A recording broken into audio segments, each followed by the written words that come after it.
1934년부터 1963년까지 운영된 알카트라즈 교도소는 더 락으로 불리며 세계에서 가장 탈출이 어려운 감옥으로 유명했습니다.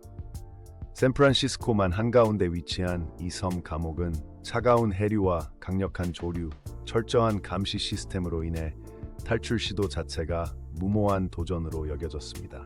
1962년 당시 1.6km 떨어진 본토까지 헤엄쳐 가는 것은 생존 가능성이 거의 없는 상황이었죠. 프랭크 모리스와 앵글린 형제, 존 32세는 알카트라즈에서 탈출할 계획을 세웁니다. 모리스는 IQ 133의 천재 범죄자로, 앵글린 형제는 은행 강도 경력이 있었죠.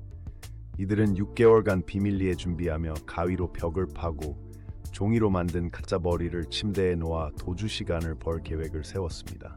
특히 모리스는 감시관의 움직임을 철저히 관찰하며 타이밍을 계산했습니다. 죄수들은 침대 뒤의 콘크리트 벽을 음식 그릇과 스푼으로 조심스럽게 파내기 시작했습니다. 소음을 줄이기 위해 신문지로 벽을 덮고 환풍구 통로를 확보하기 위해 30cm 두께의 벽을 뚫었습니다. 특히 모리스는 감옥 작업장에서 훔친 재료로 고무보트와 부력을 위한 장비를 제작했죠. 이들의 작업은 감시관들의 정기 점검을 피하기 위해 밤마다 진행되었으며 구멍은 신문지로 매번 가려졌습니다. 계획 당일 밤, 세 죄수들은 미리 준비한 가짜 머리를 침대에 놓고 환풍구를 통해 탈출했습니다.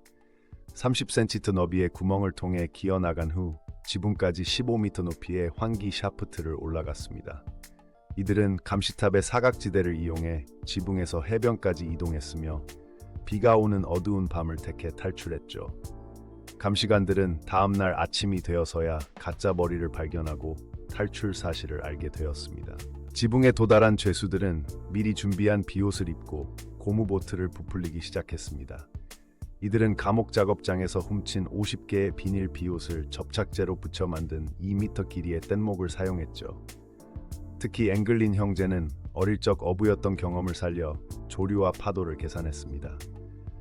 탈출 시간은 새벽 2시로 만조대를 노려 해류를 타고 본토까지 빠르게 이동할 계획이었습니다. 6월에 샌프란시스코 만수온은 심두거스이 정도로 20분 이상 노출되면 저체온증 위험이 있었습니다.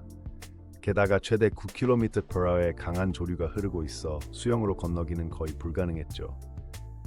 FBI 보고서에 따르면 죄수들이 사용한 뗏목은 전문적인 해양 장비가 아닌지라 생존 가능성을 더욱 낮췄습니다. 전문가들은 당시 조건에서 1% 미만의 생존 확률로 추정했습니다. 탈출 다음 날 해안가에서 고무보트 잔해와 개인 물품들이 발견되었습니다. 특히 앵글린 형제의 지갑과 신분증이 물에 젖은 채로 발견되었죠. FBI는 이를 근거로 죄수들이 익사했다고 결론지었습니다. 그러나 정황 증거만 있을 뿐 시신은 결국 찾지 못했습니다. 흥미롭게도 발견된 물품들은 모두 해변 한 곳에 집중되어 있어 일부에서는 고의로 놓고 갔을 가능성도 제기했습니다. FBI는 이 사건을 오퍼레이션 직서로 명명하고 대규모 수색에 나섰습니다. 1962년부터 1979년까지 17년간 진행된 수사에서 300건이 넘는 목격 정보가 접수되었으나 모두 허위로 판명났죠. 특히 1965년 노르웨이에서 앵글린 형제가 목격되었다는 제보는 FBI 요원들이 현지까지 파견될 정도로 진지하게 조사되었습니다. 그러나 결국 1979년 FBI는 공식적으로 사망 처리하며 사건을 종결했습니다. 1975년 앵글린 형제의 어머니에게 한 통의 편지가 도착했습니다. 편지에는 우리는 안전하다는 내용과 함께 브라질 리우데자네이루의 우표가 붙어 있었죠. 필적 전문가들은 앵글린 형제의 필체와 70% 일치한다고 판단했습니다. 더욱이 1989년에는 형사의 유족에게 앵글린 형제의 지문이 포함된 편지가 도착하기도 했습니다. FBI는 이를 사기로 결론지었지만 의문은 남았습니다. 2015년 한 과학자는 당시 해류 데이터를 재분석해 죄수들이 생존했을 가능성을 제기했습니다. 컴퓨터 시뮬레이션에 따르면 탈출 당시 조류를 정확히 타면 35분 만에 본토에 도달할 수 있었다고 합니다. 또한 2018년 발견된 한 사진에는 앵글린 형제로 추정되는 두 남자가 브라질에서 찍힌 것으로 보이는 모습이 담겨 있었죠. 하지만 FBI는 여전히 공식 입장을 바꾸지 않고 있습니다. 알카트라즈 탈출 사건은 미국 역사상 가장 유명한 미해결 사건 중 하나로 남아 있습니다. 60년이 지난 지금도 생존 가능성에 대한 논쟁은 계속되고 있죠. 전문가들은 세 가지 시나리오를 제시합니다. 익사, 성공적 탈출 또는 도주 중 다른 범죄자에게 살해당했을 가능성입니다.